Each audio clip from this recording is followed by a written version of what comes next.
Dignified طریقہ زیادہ بہتر ہوتا ہے. جامعہ بن نوریہ کی محترم مفتی نعیم صاحب ہمارے ساتھ ہیں. مفتی نعیم صاحب بہت شکریہ، آپ نے وقت نکالا. ظاہر ہے ہم بس کوئکلی چاہ رہے ہیں زیادہ سے زیادہ لوگوں کی اس پر آ جائے. آپ سے میرا اسٹریٹ سوال، یہ زینب کا قاتل پکڑا گیا ہے، کیا سزا ہونی چاہیے؟ سر عام ہونی چاہیے یا نہیں ہونی چاہیے مفتی نعیم صاحب؟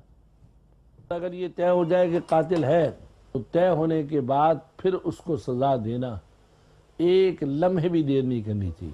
اس جرم کے اعتبار سے اس کی سزا یہ ہے، باقی تو عدالت فیصلہ کرے گی. اس کو سر عام پتھر مار کر مارا جائے، تڑپا کر، اور اس کے بعد جو ہے اس کی لاش کو 3 دن جو ہے نا مختلف چوراہوں پر لٹکایا جائے.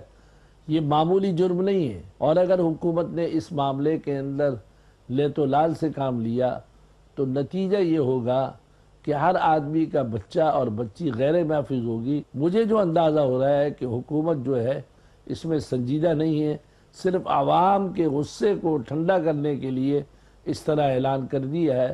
باقی حقیقت کیا ہے، اگر وہ ہے تو شام تک دیر کرنا بھی جرم ہے.